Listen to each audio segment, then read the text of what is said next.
बोला जाए। हाँ, नमस्ते सर।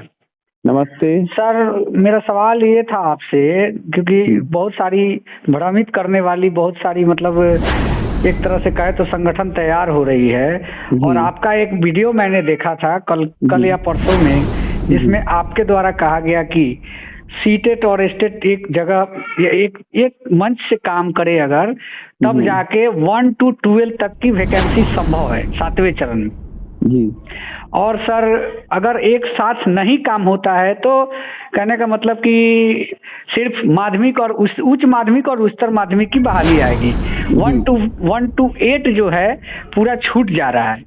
जी। सर, क्या ऐसा विभाग के द्वारा रणनीति तैयार किया गया है? और एक सवाल सर, इसमें हम ये जोड़ना चाहेंगे जी। कि इस तरह की बातें अगर हम जैसे यूट्यूबर के द्वारा कहा जाता है, जी। तो लोगों का सीधे सीधे कहना ये हो जाता है कि ये लोग पैसे की लड़ाई कर रहे हैं, ये लोग दिग्भ्रमित कर रहे हैं, ये लोग संगठन को तोड़ने का काम कर रहे हैं। ऐसा जी। मतलब प्रस्तुत किया जाता है कि एक यूट्यूबर जो है एक असामाजिक तत्व है। सर, इस बारे में देखिए, आपने दो बड़े ज्वलंत सवाल पूछे हैं जी और आपके चैनल के माध्यम से मैं आम जो भी सीटेट दिसंबर जनवरी 2021 या आवेदन से वंचित जो भी अभ्यर्थी हैं जी सभी को ये कहना चाहूंगा। जी सबसे पहले हमने एक आह्वान किया था कि स्टेट और सीटेट अभ्यर्थी एक साथ मिलकर जी 1 से लेकर 12 तक की बहाली की मांग करें, क्योंकि गुणवत्तापूर्ण शिक्षा के लिए शिक्षकों की पर्याप्त व्यवस्था सरकार नहीं कर पा रही है। 94,000 की बहाली में आधी से भी ज्यादा सीट खाली है। 30,000 की बहाली जो माध्यमिक और उच्च माध्यमिक हो रही है उसमें 32,000 की बहाली है। मात्र 2,000 अभ्यर्थी काउंसलिंग करवा पाए, 30,000 उधर सीट खाली है। जी तो हमने तो सभी को एक आने के लिए कहा। 9 जनवरी 2022 को हमने बैठक भी 38 जिले में रखा, जिसमें खास करके स्टेट अभ्यर्थी पहुंचे, सीटेट अभ्यर्थी नहीं पहुंचे। जी तो आप ये समझिए कि ये जो घर बैठे सिर्फ चद्दर तान कर बैठ करके मोबाइल देखते हैं, यूट्यूब देखते हैं, और जी हम और आप जैसे लोग जब इन लोग को समझाते हैं तो ये कहते हैं टीआरपी के लिए। तो जी ये कहाँ से टीआरपी इसमें मिल रहा है? ये आपके भले की बात हो रही है, तो इसमें तो टीआरपी की कोई बात है नहीं।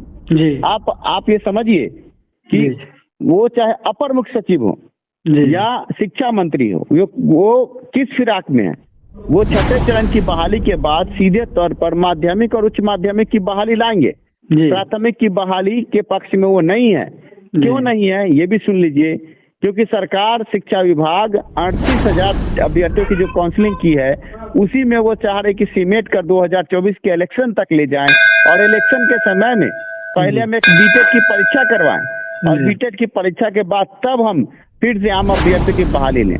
तो ये जो सीटेट और बीटेट आवेदन से वंचित अभ्यर्थी जो घर बैठे हुए हैं और हमें और आपको बदनाम करते हैं, ये अभ्यर्थी सुन ले कान खोल कर कि अगर आगे बढ़ करके बहाली की मांग नहीं की गई सही तरीके से, वो चाहे आंदोलन के जरिए हो, बैठक के जरिए हो, या पटना हाईकोर्ट के पीआईएल के जरिए हो, अगर हम नहीं करते हैं तो ये संभव नहीं है कि 2024 से पहले प्राथमिक की बहाली आ जाए। ये अब साफ होता नजर आ रहा है। जी ऐसे में आप समझिए कि हमने एक बहुत बड़ा नारा दिया कि हमें कोई 7वां 8वां फेरा नहीं चाहिए, हमें जल्द से जल्द शेड्यूल चाहिए, वो भी ऑनलाइन सेंट्रलाइज।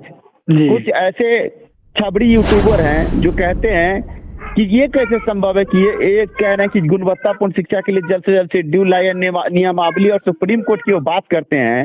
अभी तो हम लोग के सामने वो बच्चे हैं। तो आपके चैनल के माध्यम से सुन ले कि ऑनलाइन सेंट्रलाइज बहाली की हम बात कर रहे हैं, हम नियोजन इकाई के चक्कर काटने की बात नहीं कर रहे हैं। नियोजन इकाई का तो चक्कर काट के 6ठे चरण के अभ्यर्थी लगातार घूस और पैसे की राजनीति में फंसकर कई नियोजन इकाई का नियोजन रद्द हुआ, ये आप भी देख रहे हैं। जी आज भी नियोजन इकाई रद्द होने से हंगामा की खबर पेपर में जरूर आपको मिल जाएगी। जी जी जी तो हम ऑनलाइन सेंट्रलाइज बहाली की बात करते हैं, और ऑनलाइन सेंट्रलाइज बहाली के लिए 7वें चरण में जो सीटेट दिसंबर जनवरी से लेकर के 12वीं तक की माध्यमिक और उच्च माध्यमिक तक की बहाली, हम ऑनलाइन सेंट्रलाइज की बात करते हैं।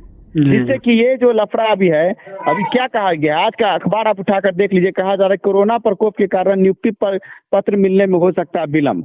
तो आप ये हमको बताइए कि उसके नियुक्ति पत्र से हम अभ्यर्थी जो पूरा अहार्ता को प्राप्त करके अपने उम्र सीमा को धीरे धीरे समाप्त कर रहे हैं, कईयों की उम्र सीमा समाप्त हो गई, ये हाथ पर हाथ धर के बैठे रहे। स्कूल में गुणवत्तापूर्ण शिक्षक नहीं है, सरकार ऑफलाइन माध्यम से नियोजन इकाई के माध्यम से आपको घसीटेगी, भेड़ बकरी की तरह आपको नियोजन इकाई में हाँक दिया जाता है और आप 3800 जिले में 50 से 60 हजार रुपये खर्च करके आवेदन करते करते परेशान होते रहते हैं। क्या ये कोरोना काल में सही है? बिल्कुल नहीं सर। तो इसी स्थिति में हम ये कहना चाह रहे थे, पिछले दिनों 9 तारीख को हमने जो बैठक सीटेट और स्टेट दोनों को सम्मिलित बैठक में बुलाया था, पर सीटेट अभ्यर्थी तो घर पर चद्दर तान के सोए हैं। ये तो कुछ ऐसे भ्रामक लोग, घटिया लोग, छबड़ी लोग के चक्कर में पड़े हैं जिन्होंने कभी आज तक न सचिवालय का दौरा किया, न हाई कोर्ट का मुंह देखा, न कभी सड़क पर उतरे, और वो लोग तरह तरह का टेलीग्राम ग्रुप बनाकर बकवास जो बकते रहते हैं। मैं उनसे पूछना चाहता हूँ कि क्या किया है तुमने आज तक? जी। अभी आप ये समझिए कि जिस तरह का शिक्षा सुधार ने कदम उठाया, हमने सरहद से लेकर संसद तक इस बात को रखवाया, और अब हाईकोर्ट पटना में भी हम इस मुद्दे को रख रहे हैं कि आगे PIL के जरिए आम अभ्यर्थियों के मुद्दे को रखें कि गुणवत्तापूर्ण शिक्षा के लिए पर्याप्त शिक्षकों की बहाली होनी चाहिए। बिना शिक्षक के स्कूल कैसे?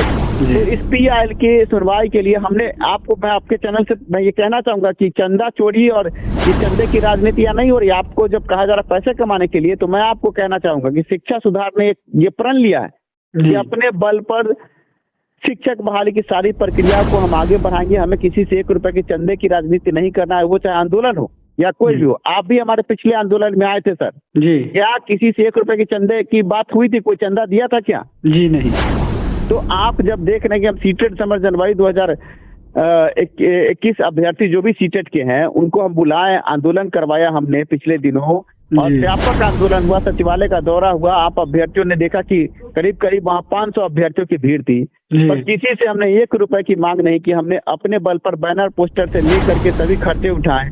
आम अभ्यर्थियों को जिसको पैसा नहीं था, भाड़ा नहीं था, हमने कई ऐसे अभ्यर्थी जिनको अपने साथ लेकर हम वहाँ पहुँचवाए। तो ये चंदे की बात नीरज जी आप और हम सब साथ मिलकर काम किए थे। क्या हमने कभी किसी चंदा मांगा है? नहीं सर। या आपने अपने चैनल के माध्यम से कभी किसी का अकाउंट नंबर जारी किया है क्या? नहीं नहीं। तो ये जो बात कहने वाले छबड़ी लोग हैं, ये साबित तो करें कि हम लोगों ने कभी चंदा की बात की है। अभी भी पटना हाईकोर्ट में PIL है, तो हमने इन लोगों को कहा 9 तारीख को बैठक में आंदोलन के लिए आगे संकोच मजबूत करना होगा, नहीं आए। लेकिन फिर से हमने 16 जनवरी 2022 को एक बैठक रखी है। आपके चैनल के माध्यम से हम कहना चाहेंगे सिर्फ सीटेट दिसंबर जनवरी 2021 अभ्यर्थियों के लिए बैठक है, क्योंकि कुछ लोगों ने हमें फोन किया कि नहीं हमारी अलग बैठक होनी चाहिए। तो मैं आपके चैनल के माध्यम से इन अभ्यर्थियों को कहना चाहूंगा कि 16 जनवरी 2022 को बिहार के 38 जिलों में ये लोग बैठक करें, बैठक करके आगे मजबूत करें आंदोलन को, आगे अखबार में खबर दें, मेहनत करें। और जहां तक चंदे की बात है, तो मैं आपके चैनल के माध्यम से कहना चाहूँगा किसी से कोई चंदा शिक्षा सुधार या नीरज जी द्वारा जो सीटेट अधिगम द्वारा मांगा नहीं जाता है। और हम वीडियो हम लोग जो भी बनाते हैं वो निष्पक्ष बनाते हैं। यहाँ अब मैं ये भी कहूंगा कि कुछ लोग आप अभ्यर्थियों से जो कटोरा लेकर भीख मंगवाते हैं, चंदा लेते हैं, उन लोगों से सावधान रहें। और आगे 16 जनवरी 2022 की बैठक में जरूर से जरूर सभी अभ्यर्थी पहुंचे। आगे हमें जल्द से जल्द शेड्यूल चाहिए, कोई 7वां 8वां चरण नहीं। ऑनलाइन सेंट्रलाइज बहाली के लिए अब एक होना होगा, नहीं तो फिर से सरकार सिर्फ माध्यमिक उच्चतर माध्यमिक की बहाली लाएगी और आप प्राथमिक शिक्षक बहाली के अभ्यर्थियों को 2024 तक इंतजार करना होगा। अभी वक्त है, होश में आओ, आगे बढ़ो। जी सर, ये बैठक स्थल कहाँ रहेगा सर 16 जनवरी वाला? देखिए, ये बैठक बिहार के 38 जिले में हमारे जो भी जिला अध्यक्ष है उनके द्वारा ये बैठक होगा। आम अभ्यर्थियों को मेरा नंबर पता है, आपका नंबर पता है, आप स्क्रीन पर नंबर भी दे दीजिए। जिनको अगर बैठक की जानकारी नहीं है या स्थल का जानकारी नहीं है वो फोन कर ले। देखिए, मुद्दा ये है कि आम अभ्यर्थियों को अब आगे बढ़ना होगा। और सबसे बड़ी बात, हम लोग किसी से चंदे की राजनीति नहीं करते हैं और ना ही हम लोग केस मुकदमे का पिछले वक्त हम लोगों ने जो पैसा लिया हमने वो उतना काम करके दिया, लेकिन हमने ये देख लिया कि उसमें बहुत ऐसे घटिया लोग घुस गए थे जिन्होंने बदनाम किया। सारा पैसा वकील लिया, बदनाम हम और आप हो रहे हैं। लेकिन कोई कह तो दे कि सीटेट दिसंबर के केस के बाद नीरज ने कभी किसी से कोई पैसा लिया हो? पैसा तो वो जो बदनाम करने वाले उन्हीं लोगों ने पैसा लिया और LPA के नाम पर, फलाना के नाम पर करके पैसा लेकर के सब बेकार लिया।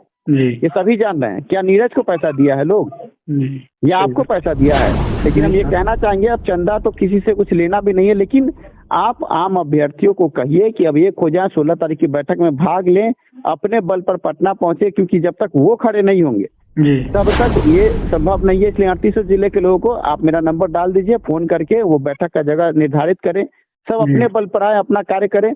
हमसे जी। जितना सक्षम है हम पीएल को आगे बढ़ा रहे हैं। पीएल के जरिए हमने गुणवत्तापूर्ण शिक्षा के लिए पर्याप्त शिक्षकों की ऑनलाइन सेंट्रलाइज बहाली की बात की है। जी। जल्दी सुनवाई होने वाली है। जी धन्यवाद सर आपका, जो आपने बेशकीमती समय को निकाला, और आशा करता हूं कि पूरे बिहार प्रदेश के सारे सीटेट अभ्यर्थी इस बात से संतुष्ट होंगे कि आपके द्वारा कहा गया हर वक्तव्य जो है बिल्कुल सही है। धन्यवाद सर आपका एक बार। धन्यवाद।